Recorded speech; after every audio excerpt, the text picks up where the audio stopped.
Hello students, मेरा नाम Tinku Jain from Hindaun city. आपका हमारे YouTube channel Tinku Jain chemistry classes में हार्दिक स्वागत है। लास्ट वीडियो ठोस अवस्था वाले चैप्टर में आपको इलेक्ट्रिक प्रॉपर्टी ऑफ सॉलिड, ठोसों के विद्युतीय गुणों के बारे में बता रहे थे और उसमें पहला विद्युतीय गुण आपको बता दिया था चालक या सुचालक। चालक या सुचालक, इसमें आपको ये बताया था कि संयोजकता बैंड जो भरा हुआ रहता है इसमें इलेक्ट्रॉन रहते हैं, ये तो होता है संयोजकता बैंड। और इसके ठीक ऊपर चालन बैंड रहता है जिसको सीबी कहते हैं, ये रिक्त रहता है। और बीच का ये जो गैप होता है इन दोनों बैंडों का, ये वर्जित ऊर्जा अंतराल एफबी कहलाता है। इसकी जो वैल्यू होती है फॉरबिडन बैंड, निषिद्ध बैंड की, वो चालकों के अंदर क्या होती है, 0 होती है। तो वे ठोस पदार्थ जिनमें संयोजकता बैंड तथा चालन बैंड के मध्य का वर्जित ऊर्जा अंतराल का मान 0 होता है, ऐसे पदार्थ चालक या सुचालक कहलाते हैं। ब्लॉक के बैंड ऊर्जा बैंड सिद्धांत के आधार पर केई वक्र भी इनके लिए बनाया और केई वक्र इस प्रकार बनाया था कि ये तो होता है संयोजकता बैंड भरा हुआ रहता है, इसमें इलेक्ट्रॉन रहते हैं और ये बिल्कुल इससे टच चालन बैंड रहता है सीबी, तो ये इलेक्ट्रॉन इसमें आसानी से प्रवेश कर जाते हैं। ऐसे यहाँ पर इलेक्ट्रॉन आसानी से गमन कर जाते हैं। इलेक्ट्रॉन के प्रभाव के कारण ही पदार्थ विद्युत का चालक होता है। तो चालकों के बारे में आपको लास्ट वीडियो में बता चुके थे। इससे एक प्रश्न एग्जाम में जरूर आता रहता है चालकों से, तो उस क्वेश्चन पर ही विचार करेंगे। और क्वेश्चन इस तरह आता है, चालकों का ताप बढ़ाने पर, ताप का प्रभाव आता है, ताप बढ़ाने पर इनकी चालकता में कमी होती है, क्यों?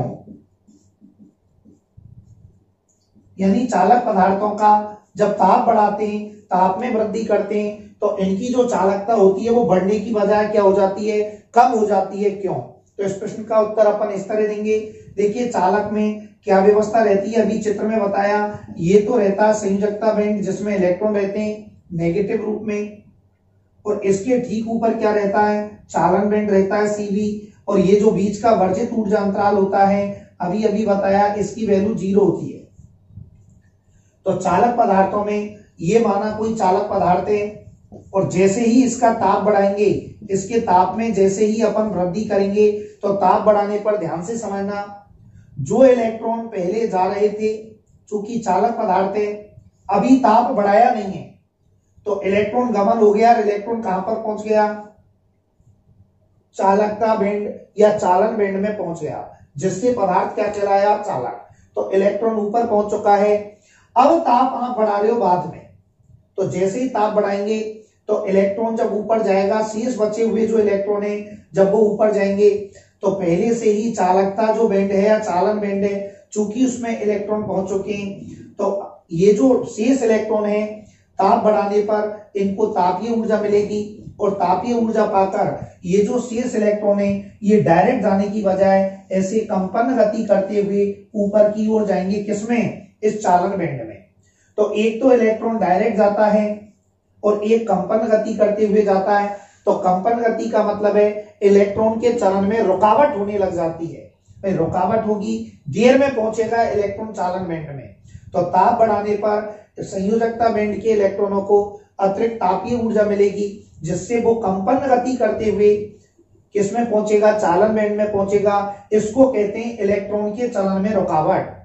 और इलेक्ट्रॉन के चलन में रुकावट होने के कारण वो देर में पहुंचेगा, जिससे चालकता में क्या हो जाएगी, कमी हो जाएगी। तो इसका एक आंसर तो ये रहा, इलेक्ट्रॉन के चलन में रुकावट उत्पन्न होने के कारण, रुकावट उत्पन्न होने के कारण।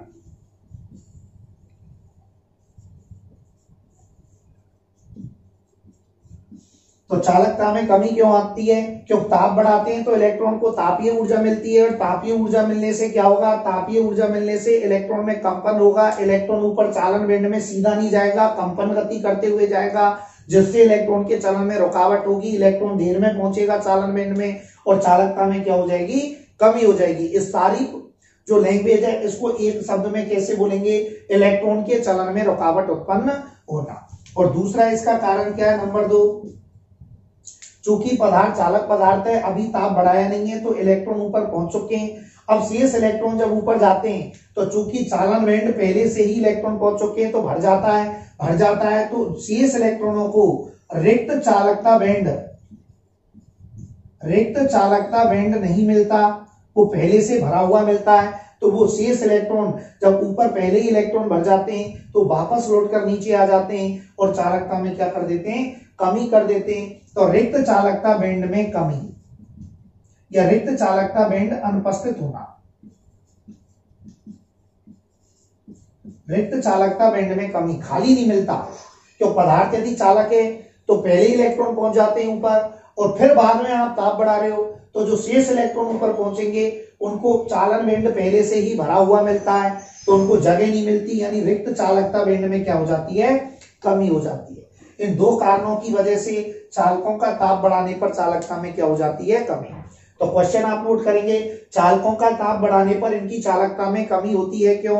उत्तर में केवल 2 ही शब्द लिखेंगे, व्याख्या मैंने आपको कर दी। नंबर 1 इलेक्ट्रॉन के चलन में रुकावट उत्पन्न होना और नंबर 2 में लिख दो रिक्त चालकता बैंड में कमी।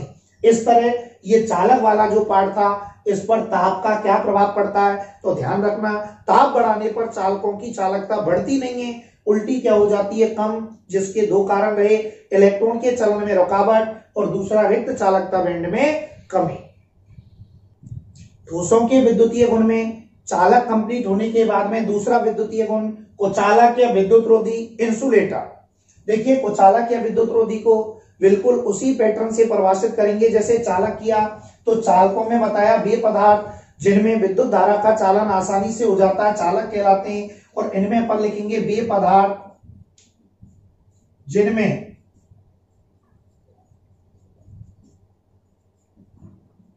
विद्युत धारा का चालन आसानी से नहीं होता, विद्युत धारा का चालन नहीं होता, क्या कहलाते हैं, कुचालक कहलाते हैं, विद्युत रोधी इंसुलेटर कहलाते हैं।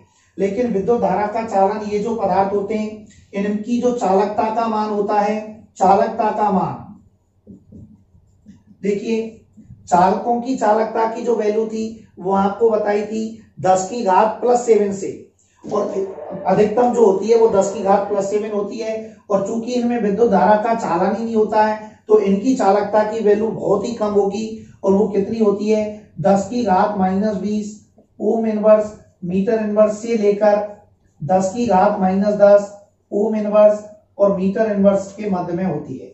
तो 10⁻−20 ओम इनवर्स मीटर इनवर्स से लेकर 10⁻−10 ओम इनवर्स मीटर इनवर्स तक किनकी चालकता का मान होता है, कुचालक या विद्युत रोधी की चालकता का मान होता है। क्योंकि इनमें विद्युत धारा का चालन बिल्कुल ही नहीं होता तो चालन नहीं होने के कारण चालकता की जो वैल्यू है वो बहुत ही क्या हो जाती है, कम हो जाती है। तीसरा, ये जो कुचालक पदार्थ होते हैं, कुचालक जो पदार्थ होते हैं इनको ऊर्जा बैंडों के आधार पर यदि परिभाषित करेंगे, ब्लॉक ने जो किया था तो चालकों में तो अपन ने इस तरह का चित्र बनाया, और यही चित्र कुचालकों में कैसे बनेगा, तो देखो एग्जाम में यदि कुचालकों की परिभाषा आती है तो ये वाली परिभाषा वहां पर लिखेंगे। ये तो हो गया संयोजकता बैंड VV, और ये हो गया चालन बैंड CB, और ये जो बीच का ऊर्जा अंतराल है गैप, ये क्या कहलाएगा, निषिद्ध बैंड FV, और इसकी वैल्यू क्या होती है, बहुत ही उच्च, ज्यादा। अब ज्यादा वैल्यू होगी तो वे पदार्थ जिनमें संयोजकता बैंड तथा चालन बैंड के मध्य का वर्जित ऊर्जा अंतराल का मान बहुत उच्च होता है। उच्च होने से क्या होगा, ये इलेक्ट्रॉन इतनी अधिक ऊर्जा प्राप्त नहीं कर पाएंगे, और नहीं कर पाएंगे तो इन इलेक्ट्रॉनों का चालन बैंड में गमन नहीं होगा, और इलेक्ट्रॉनों का जब गमन नहीं होगा तो विद्युत का कैसा हो जाएगा, पदार्थ कुचालक हो जाएगा। तो कुचालक पदार्थों में ये जो बीच का ऊर्जा अंतराल होता है, वर्जित ऊर्जा अंतराल जिसको कहते हैं, या निषिद्ध बैंड जिसको अपन कह रहे हैं, इसकी वैल्यू क्या होती है, बहुत ही उच्च होती है। तो सीधे ही अपन कह सकते हैं वे ठोस पदार्थ, परिभाषा सुनिए एग्जाम में यदि आती है, कुचालक किसे कहते हैं, तो ये तो सामान्य परिभाषा है कि वे पदार्थ जिनमें विद्युत धारा का चालन नहीं होता क्या कहलाते हैं, कुचालक या विद्युत रोधी इंसुलेटर कहलाते हैं। छोटी क्लासेज में पढ़ते हैं, लेकिन 12th बोर्ड के हिसाब से यदि एग्जाम में आता है कुचालक या विद्युत रोधी क्या होते हैं, तो परिभाषा लिखेंगे, वे पदार्थ जिनमें संयोजकता बैंड और चालन बैंड के मध्य का वर्जित ऊर्जा अंतराल का मान बहुत अधिक होता है, ऐसे पदार्थ क्या कहलाते हैं? कुचालक कहलाते हैं। अधिक होने से क्या होगा कि संयोजकता बैंड के इलेक्ट्रॉन चालन बैंड में गमन नहीं कर पाएंगे, क्यों? बीच का ऊर्जा अंतराल ज्यादा है, इतनी ऊर्जा इनको मिलेगी नहीं, तो ये गमन नहीं करेंगे, इलेक्ट्रॉन का गमन नहीं होगा, प्रवाह नहीं होगा, तो विद्युत धारा भी प्रवाहित नहीं हो पाएगी और वो पदार्थ विद्युत का कुचालक बन जाएगा। तो ये बिल्कुल सेम उसी पैटर्न से इलेक्ट्रॉन का प्रवाह, तो ये चित्र बनेगा इसमें कुचालकों में, ब्लॉक का बैंड सिद्धांत, ये इलेक्ट्रॉन का प्रवाह हो रहा है, इस पर अपन कौन सा चिन्ह लगा देंगे? क्रॉस का, कि इलेक्ट्रॉन प्रवाहित नहीं होता, ऊर्जा अंतराल क्या है यहाँ पर? ज्यादा है, वर्जित ऊर्जा अंतराल Fb का मान। यदि इसी के लिए केई वक्र बनाए, तो केई वक्र आपको बताए थे जैसे चालकों के लिए बनाया, सेम ऐसे ही केई वक्र इनके लिए बनेगा, और वो केई वक्र अपन यहां पर बना रहे हैं। देखिए किस तरह केई वक्र बनेगा, ये तो हो जाएगा बिल्कुल सेम वही की वही VV यानी कि संयोजकता बैंड, और ये इसमें इलेक्ट्रॉन रहते हैं संयोजकता बैंड में, और ये यहां पर गैप देके, यहां पर ज्यादा गैप देके ये हो जाएगा CV चालन बैंड, और ये बीच का जो गैप है ये क्या कहलाएगा? वही जैसे यहां पर गैप है वही गैप कहलाएगा वर्जित ऊर्जा अंतराल Fb। तो अब ये इलेक्ट्रॉन इस वर्जित ऊर्जा अंतराल को पार नहीं कर पाएंगे, और नहीं कर पाएंगे तो यहां पर गमन नहीं करेंगे, क्रॉस लगा देंगे, तो ये इनके लिए क्या कहलाएगा? केई वक्र कहलाएगा। और जब गमन नहीं हो पाएगा तो पदार्थ विद्युत का क्या बन जाएगा? कुचालक बन जाएगा। तो जैसे उनमें केई वक्र बनाया था ब्लॉक नामक वैज्ञानिक ने चालकों में, ऐसे ही इनमें केई वक्र प्रदर्शित है। के का मतलब तरंग संख्या, ई का मतलब एनर्जी ऊर्जा। फिजिक्स के अंदर ये जो तरंग संख्या के होती है इसकी वैल्यू 2 पाई अपॉन लैम्डा होती है। वो फिजिक्स का मैटर अपन को पढ़ना नहीं है, केवल ये ध्यान में रखना है कि ई वक्र ब्लॉक नामक वैज्ञानिक ने कुचालक पदार्थों के लिए इस प्रकार किया था। तो एग्जाम में कुचालकों के लिए 3-4 लाइनें ध्यान में रखेंगे। वे पदार्थ जिनमें विद्युत धारा का चालन नहीं होता कुचालक कहलाते हैं। कुचालकों की चालकता का मान 10⁻⁻20 से 10⁻⁻10 तक होता है। और कुचालक पदार्थ जिनमें संयोजकता बैंड और चालन बैंड के मध्य का वर्जित ऊर्जा अंतराल का मान बहुत अत्यधिक होता है कुचालक कहलाते हैं, जिसका चित्र ये बनेगा। और उसके लिए केई वक्र इस प्रकार से प्रदर्शित करेंगे। ये था कुचालक पदार्थों की स्थिति। कुचालक पदार्थों में विद्युत धारा का चालन नहीं होता, जर्नली अपन ये पढ़ते हैं, लेकिन मैं आपको ये चीज बताना चाहता हूं कि एक ऐसी स्थिति भी है कि ये जो कुचालक पदार्थ होते हैं इनमें भी विद्युत धारा का चालन किया जा सकता है। कुचालक या विद्युत रोधी में अब तक अपन पढ़ते आ रहे हैं कि इनमें विद्युत धारा का चालन नहीं होता, बात सही है, लेकिन एक ऐसी टेक्निक यूज की जा सकती है जिससे कुचालक ठोस के अंदर भी विद्युत धारा का अल्प मात्रा में चालन किया जा सकता है। अल्प मात्रा का मतलब है कम मात्रा में, और वो कैसे करते हैं वो तकनीक देखिए। जैसे ये कोई कुचालक ठोस है, ये कोई कुचालक ठोस है और इसमें अपन को विद्युत धारा का चालन करना है, तो इस कुचालक ठोस पदार्थ के चारों ओर, इस कुचालक ठोस पदार्थ के चारों ओर क्या आरोपित कर देंगे? स्थिर वैद्युत क्षेत्र। स्थिर वैद्युत क्षेत्र आरोपित किया जाता है।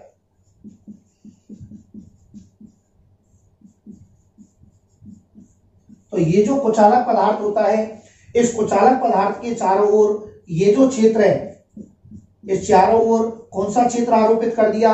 स्थिर वैद्युत क्षेत्र आरोपित कर दिया। अब आप कहोगे स्थिर वैद्युत क्षेत्र क्या होता है? ये फिजिक्स का मैटर है, मैं इस पर डिटेल में आपको बताना नहीं चाहता, लेकिन 12th फिजिक्स में चैप्टर ही पहला जो है उसका नाम है स्थिर वैद्युतिकी। और स्थिर वैद्युतिकी के अंतर्गत जो विद्युत क्षेत्र यूज करते हैं वो कौन सा करते हैं? स्थिर वैद्युत क्षेत्र यूज करते हैं, जिसमें विद्युत क्षेत्र की तीव्रता का अध्ययन किया जाता है। गाउस के नियम के आधार पर विद्युत क्षेत्र की तीव्रता का परिकलन। तो वहां पर चालक गोला, कुचालक गोला, उनके पृष्ठ पर केंद्र में बाहर अंदर विद्युत क्षेत्र की तीव्रता ज्ञात की जाती है। तो फिजिक्स का मैटर है, केवल अपन को ये लाइन ध्यान में रखनी है। मैं डिटेल में आपको बता भी सकता हूं, लेकिन अपन फिजिक्स वाले मैटर में नहीं जाएंगे।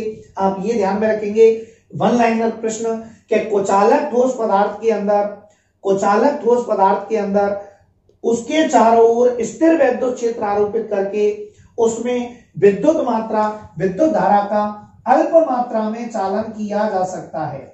यानी अल्प मात्रा, कम मात्रा में विद्युत धारा यदि प्रवाहित करनी है कुचालक में, तो उस कुचालक ठोस के चारों ओर क्या आरोपित कर देंगे, स्थिर विद्युत क्षेत्र आरोपित कर देंगे। तो आप इसमें लास्ट लाइन ये भी लिख सकते हैं कि कुचालक ठोस के चारों ओर स्थिर विद्युत क्षेत्र आरोपित करके उसमें विद्युत की अल्प मात्रा में चालन किया जा सकता है।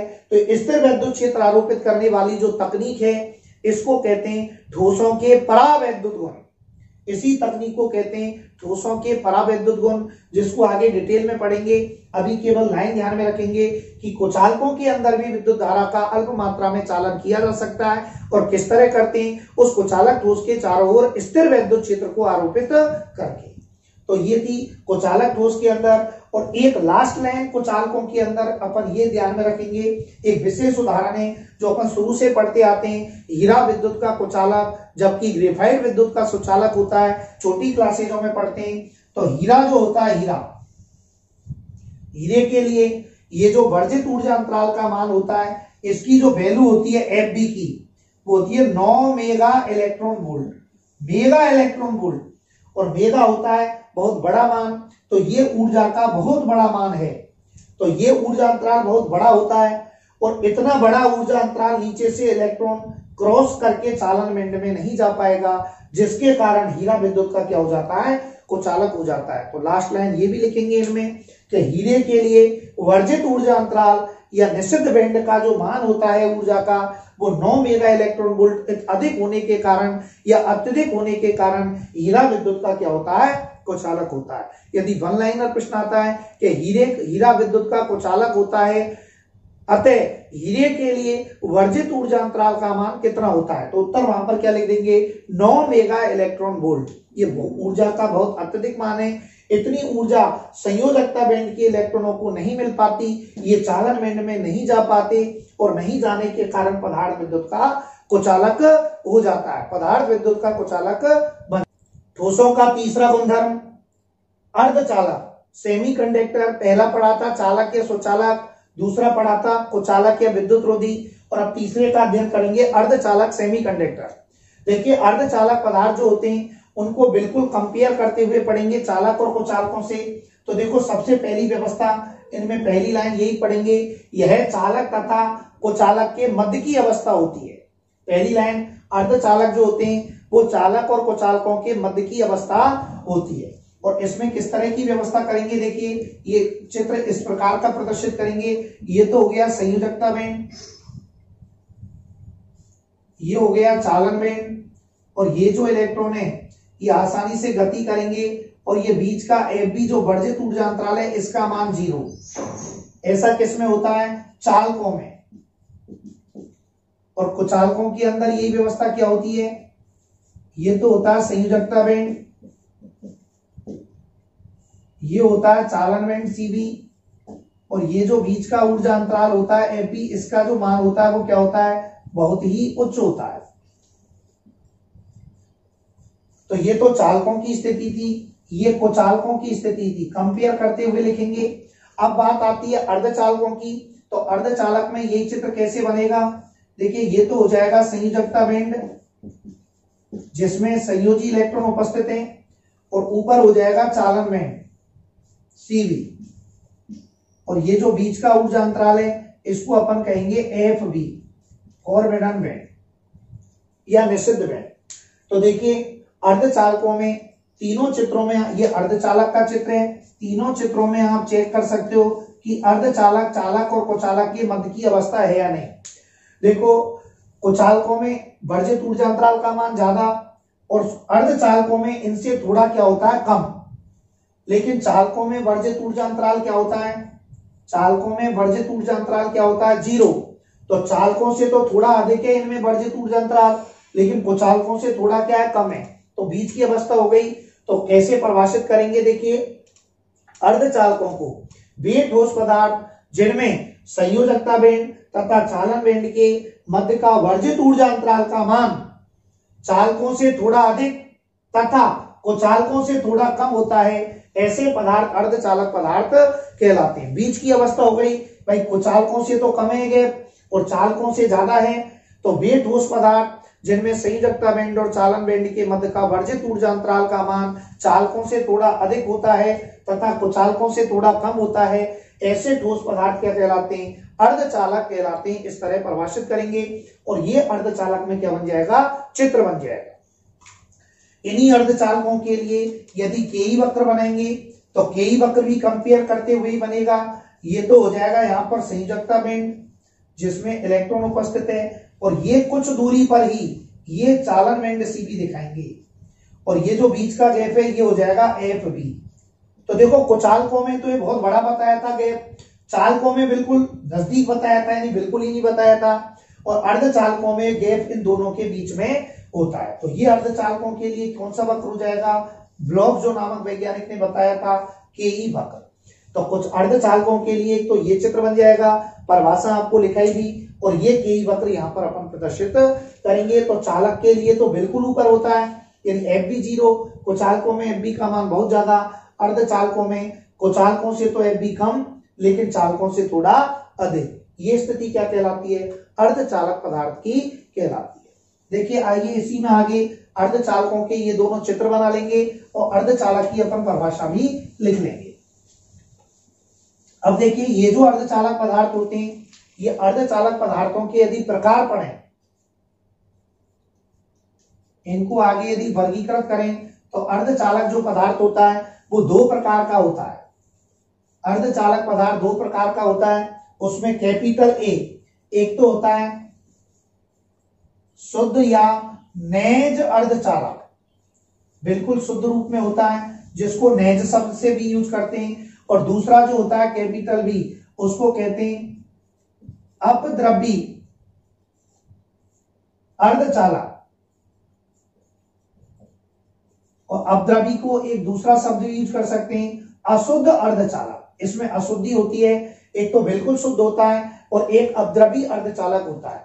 अब ये जो अपद्रव्य अर्धचालक होता है ये भी आगे दो प्रकार का होता है, उसमें एक तो होता है इलेक्ट्रॉन धनी अशुद्धियां, जिसका दूसरा नाम है एन प्रकार के अर्धचालक। एन प्रकार के अर्धचालक। और दूसरी होती है नंबर 2, क्योंकि ये अशुद्ध अर्धचालक है तो इसमें अशुद्धि कैसी मिलाते हैं? इलेक्ट्रॉन धनी। और एक होती है इलेक्ट्रॉन न्यून अशुद्धियां, न्यून अशुद्धि मिलाते हैं इसमें, और जब इलेक्ट्रॉन न्यून अशुद्धियां मिलाते हैं तो इसका नाम बन जाता है पी प्रकार के अर्धचालक। पी प्रकार के अर्धचालक। तो एग्जाम में जब भी एग्जाम में क्वेश्चन आता है तो इनसे ज्यादातर आता है एन प्रकार का अर्धचालक क्या है, एन टाइप अर्धचालक, और पी टाइप अर्धचालक क्या होता है। ये फिजिक्स में भी जब आप इलेक्ट्रॉनिक्स वाली यूनिट पढ़ोगे तो वहां पे एन और पी प्रकार के अर्धचालक आएंगे, और इन्हीं के आधार पर डायोड, ट्रायोड, ट्रांजिस्टर जो फिजिक्स के अंदर होते हैं उनकी जो बनावट होती है, जो बनते हैं, वो एन और पी प्रकार के अर्धचालकों के आधार पर ही बनते हैं। तो इनकी क्रियाविधि यहाँ फिजिक्स में इलेक्ट्रॉनिक्स वाली यूनिट में पढ़ेंगे, लेकिन अभी यहाँ केमिस्ट्री में अर्धचालकों के प्रकार में एक एक करके बात करते हैं। तो ये एक आप चार्ट बनाएंगे अर्धचालकों का प्रकार। देखिए ये जो अर्धचालकों का प्रकार है, सबसे पहले इसकी बात करेंगे। शुद्ध या नेज अर्धचालक किसे कहते हैं? मैं लैंग्वेज बोल रहा हूं, डायरेक्ट लिख सकते हो, भाई नाम से स्पष्ट है। वे अर्धचालक जिनमें किसी प्रकार की कोई अशुद्धि नहीं होती शुद्ध या नेज अर्धचालक कहलाते हैं। तो इसमें तो एक वन लाइनर डायरेक्ट ही लिख देंगे, वे अर्धचालक जिनमें किसी प्रकार की कोई भी अशुद्धि नहीं होती शुद्ध या नेज अर्धचालक कहलाते हैं। और इसके दो मोस्ट पॉपुलर एग्जाम्पल हैं, एक तो है सिलिकॉन और दूसरा है जर्मेनियम। तो लिख लेंगे जैसे सिलिकॉन तथा जर्मेनियम। तो शुद्ध या नेज अर्धचालक में लिखेंगे वे अर्धचालक पदार्थ जिनमें किसी प्रकार का कोई भी अशुद्धि का परमाणु नहीं होता शुद्ध या नेज अर्धचालक कहलाता है, जैसे सिलिकॉन तथा जर्मेनियम। और ये पूर्ण रूप से शुद्ध होने के कारण ही जो इलेक्ट्रॉनिक उपकरण होते हैं, इसमें एक लाइन और लिखेंगे, जो इलेक्ट्रॉनिक उपकरण होते हैं मोबाइल वगैरह, इनमें जो चिपें होती हैं, चिपें वो किसकी बनी होती हैं? सिलिकॉन या जर्मेनियम की ही बनी होती हैं। वो इसलिए बनी होती हैं क्योंकि उनमें किसी प्रकार की कोई भी अशुद्धि नहीं होती, वो पूर्ण रूप से शुद्ध या नेज अर्धचालक होता है। तो शुद्ध या नेज अर्धचालक में उदाहरण तो लिखेंगे सिलिकॉन तथा जर्मेनियम, और नीचे वन लाइनर में उपयोग लिख लेंगे कि शुद्ध सिलिकॉन तथा जर्मेनियम का उपयोग इलेक्ट्रॉनिक उपकरणों में, मोबाइल वगैरह ये जो होते हैं, इनमें चिपों के रूप में किया जाता है, तो एग्जाम में 1 नंबर में प्रश्न डायरेक्ट आता है, इलेक्ट्रॉनिक उपकरणों में चिपों के रूप में प्रयुक्त होने वाला कौन सा अर्धचालक होता है, तो डैश करके उत्तर लिख देंगे सिलिकॉन तथा जर्मेनियम, क्योंकि पूर्ण रूप से शुद्ध होते हैं, किसी प्रकार की कोई अशुद्धि नहीं होती, तो इनको इलेक्ट्रॉनिक उपकरणों में डायरेक्ट प्रयोग किया जाता है। तो ये तो था शुद्ध या नैज अर्धचालक। दूसरी बात करते हैं अपद्रव्य अर्धचालक या अशुद्ध अर्धचालक। नाम से स्पष्ट है, तो इसमें क्या होता है, शुद्ध अर्धचालक कौन कौन से होते हैं, शुद्ध वाले सिलिकॉन और जर्मेनियम। तो ये जो शुद्ध अर्धचालक होते हैं सिलिकॉन तथा जर्मेनियम, इनकी पिघली हुई अवस्था में इनको गलित कर लेते हैं, द्रवित कर लेते हैं, एक पात्र ले लेते हैं, उसमें सिलिकॉन या जर्मेनियम किसी के क्रिस्टल को पिघला लेते हैं, और पिघलाने के बाद इनकी पिघली हुई अवस्था में ऊपर से क्या डालते हैं, अशुद्धि का परमाणु, ऊपर से अशुद्धि डाल देते हैं, और अशुद्धि डालने पर निर्मित होने वाला अर्धचालक क्या कहलाता है, अपद्रव्य अर्धचालक या अशुद्ध अर्धचालक कहलाता है। तो इसकी परिभाषा क्या लिखेंगे, शुद्ध या नैज अर्धचालक सिलिकॉन तथा जर्मेनियम की पिघली हुई अवस्था में ऊपर से अशुद्ध परमाणु डाला जाता है तो निर्मित होने वाला अर्धचालक अपद्रव्य अर्धचालक या अशुद्ध अर्धचालक कहलाता है। लेकिन ऊपर से जो अशुद्ध परमाणु आप डाल रहे हो वो किस प्रकार का है, यदि ऊपर से डाला गया अशुद्ध परमाणु इस प्रकार का है कि वो इलेक्ट्रॉन धनी है, कैसा है वो, इलेक्ट्रॉन धनी है, तो इलेक्ट्रॉन धनी अशुद्धि डालने पर निर्मित होने वाले अर्धचालक का नाम क्या हो जाएगा, स्मॉल एन टाइप अर्धचालक।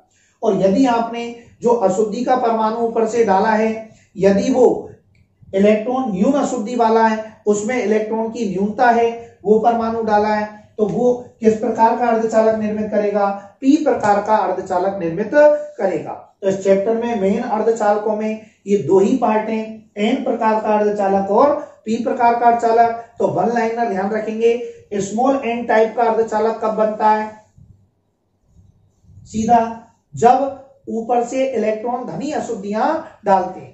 और दूसरा यदि एग्जाम में आता है पी टाइप का अर्धचालक कब बनेगा, तो उत्तर क्या होगा, जब इलेक्ट्रॉन न्यून अशुद्धियां डालते हैं। तो इलेक्ट्रॉन धनी अशुद्धि पर एन प्रकार का अर्धचालक, इलेक्ट्रॉन न्यून अशुद्धि पर पी प्रकार का अर्धचालक बनता है। तो आइए विचार करते हैं कि एन प्रकार का अर्धचालक और पी प्रकार का अर्धचालक क्या होता है।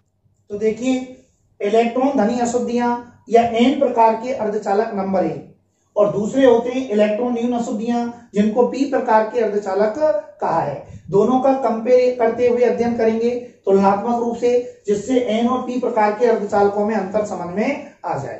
तो देखिए, इलेक्ट्रॉन धनी अशुद्धियां किस प्रकार मिलाते हैं, एन प्रकार का अर्धचालक किस प्रकार निर्मित होता है। माना उदाहरण के लिए आपके पास शुद्ध या नैज अर्धचालक सिलिकॉन या जर्मेनियम का कोई क्रिस्टल है।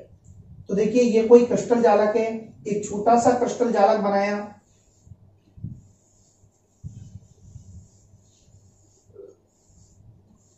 सभी परमाणु एक जैसे हैं, समान आकार के, सिलिकॉन का क्रिस्टल जालक।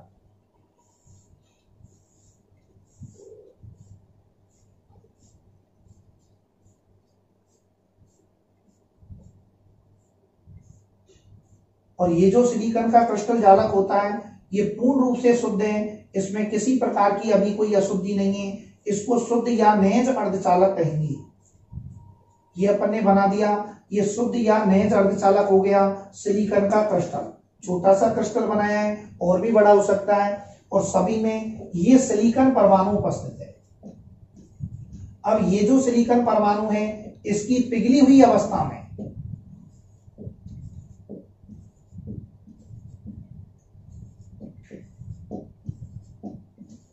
ये पूर्ण रूप से शुद्ध नैज अर्धचालक है, सिलिकॉन का भी ले सकते हैं, जर्मेनियम का भी ले सकते हैं, और इनमें अब ऊपर से इसकी क्या करते हैं, पिघली हुई अवस्था लेते हैं, और इसकी पिघली हुई अवस्था में या द्रवित अवस्था में इसमें ऊपर से अशुद्धि के रूप में क्या मिला रहे हैं, इलेक्ट्रॉन धनी अशुद्धियां। तो अशुद्धि के रूप में क्या डालते हैं, या तो डालते हैं फास्फोरस या फिर डालते हैं आर्सेनिक। और फास्फोरस आर्सेनिक दोनों की ही संयोजकता कितनी होती है, 5, तो इनको कहते हैं पंच संयोजी परमाणु। तो ध्यान रखना, जब इलेक्ट्रॉन धनी अशुद्धियां डालते हैं सिलिकॉन तथा जर्मेनियम की पिघली हुई अवस्था में कोई पंच संयोजी परमाणु जैसे फास्फोरस आर्सेनिक अशुद्धि के रूप में मिलाया जाता है। यदि आपको इस तरह ध्यान नहीं रहे तो आप ऐसे ध्यान में रख सकते हैं। आप ये बताइए सिलिकॉन आवर्त सारणी के कौन से वर्ग में आता है? वर्ग 14 में। सिलिकॉन आवर्त सारणी के वर्ग 14 में आता है। तो इलेक्ट्रॉन धनी अशुद्धियां बनाने के लिए, मिलाने के लिए वर्ग 14 के आगे का वर्ग, जिसको अपन कौन सा वर्ग कहेंगे आवर्त सारणी का? वर्ग 15। तो वर्ग 15 के जो तत्व हैं उनको अशुद्धि के रूप में मिलाते हैं। ये फास्फोरस और आर्सेनिक आवर्त सारणी के कौन से वर्ग में आते हैं? वर्ग 15 में आते हैं। तो कौन से प्रकार का अर्धचालक निर्मित होगा? एन प्रकार का अर्धचालक निर्मित होता है। तो एक बार दोबारा समझो, पहली लाइन क्या लिखेंगे? इलेक्ट्रॉन धनी अशुद्धियां या एन प्रकार के अर्धचालकों में सिलिकॉन तथा जर्मेनियम की पिघली हुई अवस्था में बाहर से कोई पंच संयोजी परमाणु या आवर्त सारणी का वर्ग 15 का तत्व जैसे फास्फोरस, आर्सेनिक को अशुद्धि के रूप में डाला जाता है। अब जब फास्फोरस को डालेंगे तो एक सिलिकॉन हट जाएगा, बहुत सारे सिलिकॉन हटेंगे, उनकी जगह बहुत सारे फास्फोरस आ जाएंगे। तो ये फास्फोरस इस जगह आ गया। अब आप कॉमन सेंस लगाओ, फास्फोरस की संयोजकता कितनी है? 5। तो 5 है, तो फास्फोरस के अंतिम कोष में इलेक्ट्रॉन भी कितने होंगे? 5 होंगे। तो फास्फोरस के 4 इलेक्ट्रॉन, ये 4 इलेक्ट्रॉन यहां पर बना दिए। 4 इलेक्ट्रॉन 4 सिलिकॉन परमाणुओं से 4 कौन से बंध बना लेते हैं? ये सह संयोजक बंध बना लेते हैं। तो फास्फोरस पंच संयोजी है, इसके अंतिम कोष में 5 इलेक्ट्रॉन है। 4 इलेक्ट्रॉनों ने पास वाले 4 सिलिकॉन परमाणुओं से 4 संयोजक बंध बना लिया। अब भी फास्फोरस के पास 1 इलेक्ट्रॉन शेष रहता है। तो वो इलेक्ट्रॉन अपन यहां पर अलग से दर्शाएंगे। ये फास्फोरस के पास में मुक्त अवस्था में रहता है। इस तरह पूरे क्रिस्टल के अंदर पिघली हुई अवस्था में आप जितने भी फास्फोरस परमाणु डालोगे पंच संयोजी, प्रत्येक फास्फोरस पर एक एक मुक्त इलेक्ट्रॉन रहेगा। और एक एक मुक्त इलेक्ट्रॉन होने के कारण ही प्रत्येक फास्फोरस पर जब एक एक मुक्त इलेक्ट्रॉन रहेगा, तो मैं यहीं पर बनाऊं, ऐसे बहुत सारे फास्फोरस परमाणु आएंगे। तो मुक्त इलेक्ट्रॉन होने के कारण ये सभी इलेक्ट्रॉन मिलकर ऐसे क्रिस्टल के अंदर ये सभी इलेक्ट्रॉन मिलकर किसका निर्माण कर लेंगे? एक इलेक्ट्रॉन दाता स्तर का निर्माण कर लेंगे। क्या बना लेंगे? इलेक्ट्रॉन दाता स्तर। क्योंकि ये अतिरिक्त इलेक्ट्रॉन रहता है प्रत्येक फास्फोरस पर। ये छोटा सा क्रिस्टल है, अपन ने एक ही बनाया है। कितने भी सिलिकॉन परमाणुओं को फास्फोरस हटा सकता है बड़े क्रिस्टल में। तो प्रत्येक फास्फोरस पर एक एक इलेक्ट्रॉन है। माना 5 फास्फोरस आए तो पांचों पर एक एक इलेक्ट्रॉन होगा। तो क्रिस्टल में पांचों के इलेक्ट्रॉन मिलकर क्या बना लेंगे? एक इलेक्ट्रॉन दाता स्तर का निर्माण कर लेंगे। और जब इलेक्ट्रॉन दाता स्तर का निर्माण कर लेंगे तो आप कॉमन सेंस से बताइए, ये जो क्रिस्टल है इसमें इलेक्ट्रॉन दाता स्तर बनने के कारण ऐसे क्रिस्टल की प्रकृति ऋणात्मक होगी या धनात्मक? इलेक्ट्रॉन पर कौन सा चार्ज होता है? नेगेटिव, ऋणात्मक चार्ज होता है। तो इलेक्ट्रॉन दाता स्तर क्रिस्टल में बनने के कारण, ऐसे इलेक्ट्रॉन दाता स्तर बनने के कारण इसकी प्रकृति कैसी हो जाएगी? ऋणात्मक हो जाएगी। और ऋणात्मक को इंग्लिश में क्या कहते हैं? नेगेटिव हो जाएगी। और नेगेटिव होने के कारण ही इस प्रकार का जो अर्धचालक बनेगा वो नेगेटिव का पहला लेटर लेके कौन सा टाइप का अर्धचालक कहलाएगा? एन टाइप का अर्धचालक कहलाएगा। तो एन शब्द क्यों आया? नेगेटिव दाता स्तर बनने के कारण।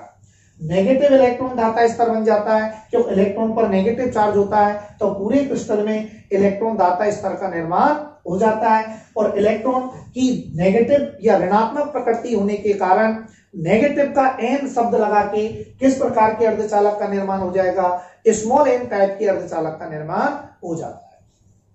तो इलेक्ट्रॉन धनी अशुद्धि या एन प्रकार के अर्धचालकों में पहली लाइन आप ये लिखोगे, सिलिकॉन तथा जर्मेनियम की पिघली हुई अवस्था में बाहर से कोई वर्ग 15 का तत्व या पंच संयोजी परमाणु जैसे फास्फोरस, आर्सेनिक अशुद्धि के रूप में मिलाया जाता है।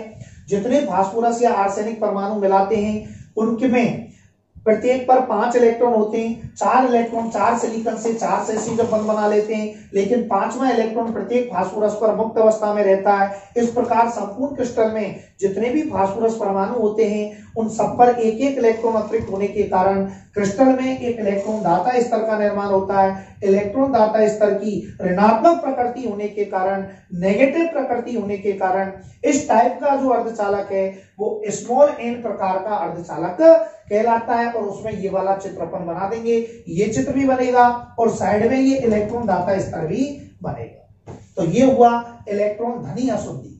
धनी क्यों कहते हैं? क्योंकि इसमें इलेक्ट्रॉन की क्या है? अधिकता। 4 इलेक्ट्रॉन तो 4 से संयोजक बंध बना रहे हैं और 5 संयोजकता होने के कारण 5वां इलेक्ट्रॉन इस पर अतिरिक्त रहता है, तो इलेक्ट्रॉन से धनी है या रिच होता है, तो इलेक्ट्रॉन की अधिकता होने के कारण ऐसी अशुद्धि इलेक्ट्रॉन धनी अशुद्धि कहलाती है। उल्टा मत कर देना, एग्जाम में ध्यान रखना। इलेक्ट्रॉन धनी अशुद्धि में कैसा परमाणु डालते हैं, कोई पंच संयोजी परमाणु अशुद्धि के रूप में डालते हैं, जैसे फास्फोरस आर्सेनिक। और ये कौन से वर्ग का होता है, वर्ग 15 का होता है। और इसी के अंदर एक इलेक्ट्रॉन दाता स्तर बनता है जो नेगेटिव होने के कारण एन प्रकार का अर्धचालक कहलाता है। तो ये करने के बाद में, ये लिखने के बाद में चित्र बनेगा और ये यहाँ पर साइड में इलेक्ट्रॉन दाता स्तर का, और इस चित्र के नीचे लिख देंगे एन प्रकार का अर्धचालक। देखिए दूसरा इसी से तुलनात्मक रूप में बता रहे हैं, इलेक्ट्रॉन न्यून अशुद्धियां या पी प्रकार का अर्धचालक। इसमें क्या होता है, सेम वही लैंग्वेज रहेगी। सिलिकॉन तथा जर्मेनियम की पिघली हुई अवस्था में कोई बाहर से अतिरिक्त परमाणु डालेंगे, लेकिन इसमें तो कैसा डालते हैं, पंच संयोजी। और इसमें अशुद्धि का जो परमाणु है वो कैसा डाला जाता है, त्रिसंयोजी परमाणु। त्रिसंयोजी परमाणु जैसे उदाहरण के लिए बोरॉन है, एल्यूमिनियम है, गैलियम है आदि। तो कोई त्रिसंयोजी परमाणु अशुद्धि के रूप में डाला जाता है। और त्रिसंयोजकता किसकी होती है, वर्ग 13 के तत्वों की, वर्ग 13 के तत्व। तो यहाँ तो वर्ग 15 का तत्व कोई पंच संयोजी परमाणु अशुद्धि के रूप में डालते हैं तब एन प्रकार का अर्धचालक बनता है। यहाँ पर कोई त्रिसंयोजी परमाणु अशुद्धि के रूप में जैसे बोरोन एल्यूमिनियम वर्ग 13 के तत्व का डाला जाता है। तो पहली लाइन तो यही हो जाएगी, बिल्कुल सेम वही की वही। सिलिकॉन तथा जर्मेनियम की पिघली हुई अवस्था में कोई त्रिसंयोजी परमाणु या वर्ग 13 का तत्व जैसे बोरोन एल्यूमिनियम आदि को अशुद्धि के रूप में डाला जाता है। उसमें पंच संयोजी शब्द आएगा, वही की वही लैंग्वेज रह जाएगी। इसमें त्रिसंयोजी आएगा, यहाँ वर्ग 15 आएगा, यहाँ वर्ग 13 आएगा। यहाँ उदाहरण में फास्फोरस आर्सेनिक आएगा, यहाँ उदाहरण में बी और एल बोरोन और एल्यूमिनियम आएगा। इसके अलावा अब जब त्रिसंयोजी डालेंगे, जैसे ये उदाहरण के लिए ये शुद्ध क्रिस्टल था और ये सिलिकॉन परमाणु है, तो यहां से सिलिकॉन परमाणु अपन ने हटा दिया और त्रिसंयोजी परमाणु जब अशुद्धि के रूप में डाला, जैसे बोरोन डाला, तो त्रिसंयोजी परमाणु के अंतिम कोष में कितने इलेक्ट्रॉन होंगे, 3। तो 3 इलेक्ट्रॉन तो बंद बना लेंगे 3 सिलिकॉन से, ये 3 इलेक्ट्रॉन बोरोन के बंद बना लेंगे। लेकिन यहां बंद नहीं बनेगा क्योंकि चौथा इलेक्ट्रॉन इस पर है ही नहीं बोरोन पर, तो बंद कैसे बनाएगा सिलिकॉन के साथ, ये तो त्रिसंयोजी था। तो इसका जो चित्र है वो ये बनेगा, क्योंकि यहां पर कोई बंद नहीं बनेगा। ध्यान रखना, यहां पर बंद नहीं बनाना है और नहीं इस पर मुक्त इलेक्ट्रॉन है, तो बंद नहीं है। तो ये बोरॉन क्या करेगा, बंद बनाने का प्रयास करेगा। तो बंद कैसे बनेगा, इस पर इलेक्ट्रॉन तो है ही नहीं, तो ये इलेक्ट्रॉन इस पर नहीं है, इसलिए ये यहां पर ऐसे एक अतिरिक्त होल्स का निर्माण कर लेगा, छिद्र का। अपने साइड में इलेक्ट्रॉन की जगह इलेक्ट्रॉन तो है नहीं, तो एक छिद्र बना लेगा। ऐसे जितने भी बोरॉन परमाणु डालोगे सब में इसी प्रकार के छिद्र निर्मित हो जाएंगे। और ये जो छिद्र होते हैं इनको क्या कहते हैं, इनका नाम भी लिख सकते हैं, हॉल्स। इन छिद्रों को कहते हैं हॉल्स कहते हैं, या होल निर्मित करता है या छिद्र निर्मित कर लेता है, हॉल्स निर्मित होते हैं। इस तरह जितने भी बोरॉन डालेंगे सभी बोरॉन परमाणुओं पर एक एक होल्स निर्मित हो जाएगा और ये इस तरह से होल बन गया। अब ये बोरॉन परमाणु चूंकि सिलिकॉन से बंध नहीं बना रहा है, इलेक्ट्रॉन नहीं है, लेकिन बोरॉन के पास अतिरिक्त क्या है, होल्स, छिद्र है ये। तो ये बोरॉन परमाणु कहीं से एक इलेक्ट्रॉन खींचने का प्रयास करेगा और एक इलेक्ट्रॉन खींचकर किस में लाएगा, इस होल्स में लाएगा, छिद्र में लाएगा। और जब इस पर एक इलेक्ट्रॉन कहीं से आ जाएगा तो ये इस सिलिकॉन से क्या बना लेगा, बंध बना लेगा। यानी कि ये जो होल्स होते हैं इनमें क्या ग्रहण होंगे, इलेक्ट्रॉन। ये कहीं से भी खींचने का प्रयास करेगा, आया नहीं है, लेकिन ये अपने होल्सों में इलेक्ट्रॉन खींचने का क्या करेगा, प्रयास करेगा। अब आप कॉमन सेंस लगाओ, यदि ये इलेक्ट्रॉन खींचने का प्रयास करेगा तो इलेक्ट्रॉन ग्रहण करेगा। तो जितने भी बोरॉन होंगे, जैसे 5 बोरॉन हुए तो पांचों पर 5 होल्स होंगे और पांचों ही क्या खींचने का प्रयास करेंगे, इलेक्ट्रॉन। तो इलेक्ट्रॉन दाता स्तर की जगह इस स्तर का नाम क्या हो जाएगा, इलेक्ट्रॉन ग्राही स्तर बन जाएगा। अब आप कॉमन सेंस बताओ, लगाओ कि इस जो ये होल्स है ये क्या कर रहा है, कहीं से इलेक्ट्रॉन खींच रहा है। और इलेक्ट्रॉन कैसा होता है, नेगेटिव। इलेक्ट्रॉन कैसा होता है, नेगेटिव। तो नेगेटिव को कौन खींचेगा, जो स्वयं कैसी प्रकृति का होगा, धनात्मक प्रकृति का होगा। भाई नेगेटिव को, चूंकि होल्स की कैसी प्रकृति है, इलेक्ट्रॉन ग्रहण करने की, इन्होंने इलेक्ट्रॉन ग्राही स्तर बना लिया, तो इलेक्ट्रॉन खुद नेगेटिव होता है, ऋणात्मक, तो ऋणात्मक को कौन खींचेगा, जो खुद कैसी प्रकृति के होंगे, धनात्मक प्रकृति के होंगे। इसलिए ये जो इलेक्ट्रॉन ग्राही स्तर है इसकी प्रकृति कैसी होती है, धनात्मक होती है, क्योंकि ये इलेक्ट्रॉन को खींचता है। इलेक्ट्रॉन चूंकि नेगेटिव कण है और नेगेटिव कण को वो खींचेगा जो खुद कैसा होगा, पॉजिटिव होगा या धनात्मक होगा, तो धनात्मक प्रकृति का होता है। इस प्रकार क्रिस्टल में एक इलेक्ट्रॉन ग्राही स्तर का निर्माण होता है जिसकी प्रकृति कैसी होती है, धनात्मक या पॉजिटिव होती है। और पॉजिटिव का क्या प्रयोग कर लिया, पी, इसलिए इस टाइप के अर्धचालक क्या कहलाएंगे, पी प्रकार के अर्धचालक निर्मित होंगे। और पी प्रकार के अर्धचालकों में ये चित्र बनेगा, यहां लिखना पड़ेगा होल्स, और इसके साइड में ये भी बनेगा, यहां लिखना पड़ेगा इलेक्ट्रॉन ग्राही स्तर जिसकी प्रकृति धनात्मक, और धनात्मक में पॉजिटिव शब्द, और पॉजिटिव के कारण पी शब्द प्रयोग किया पॉजिटिव का, और ये कौन से अर्धचालक निर्मित हो गए, पी प्रकार के अर्धचालक निर्मित हो गए।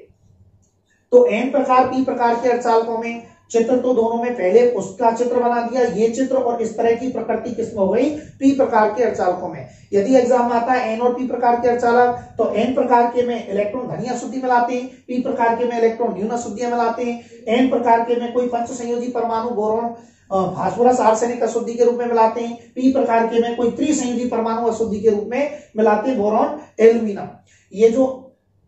ये एन प्रकार के अर्धचालक होते हैं, इनमें क्या निर्मित होता है, एक इलेक्ट्रॉन दाता स्तर निर्मित होता है, जबकि पी प्रकार के अर्धचालकों में एक इलेक्ट्रॉन ग्राही स्तर का निर्माण होता है। यानी पी प्रकार के इनमें तो इलेक्ट्रॉन, अतिरिक्त इलेक्ट्रॉन पाए जाते हैं, और पी प्रकार के अर्धचालकों में अतिरिक्त होल्स पाए जाते हैं जो इलेक्ट्रॉन ग्राही स्तर का निर्माण करते हैं। तो ये एन और पी प्रकार के अर्धचालकों में अंतर भी लिख सकते हो, और एग्जाम में अलग अलग पूछता है तो आप चित्रों के माध्यम से इसकी व्याख्या कर सकते हो, गलती मत करना। एन प्रकार के अर्धचालक में पंच संयोजी परमाणु अशुद्धि के रूप में मिलाते हैं, पी प्रकार के अर्धचालकों में त्रिसंयोजी परमाणु अशुद्धि के रूप में मिलाते हैं। उल्टा नहीं हो जाए एग्जाम में जल्दबाजी में, ये थोड़ा सा अपन को ध्यान में रखना है। तो ये एन और पी प्रकार के अर्धचालक, और इनका एक विशिष्ट उपयोग है एन और पी प्रकार के अर्धचालकों का फिजिक्स के अंदर।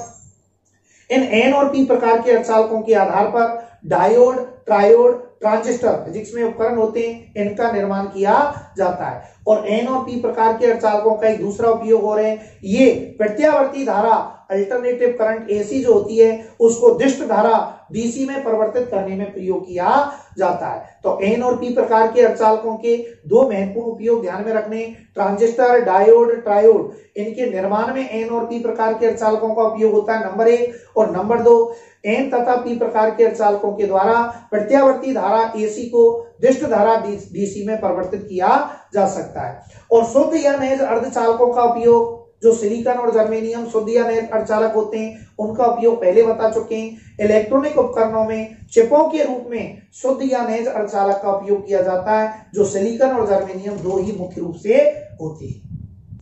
प्यारे स्टूडेंट्स हो, यदि आपको हमारा वीडियो अच्छा लगा हो तो हमारा YouTube channel Tinku Jain chemistry classes को लाइक करें, शेयर करें, सब्सक्राइब करें और बेल आइकन को प्रेस करें। धन्यवाद।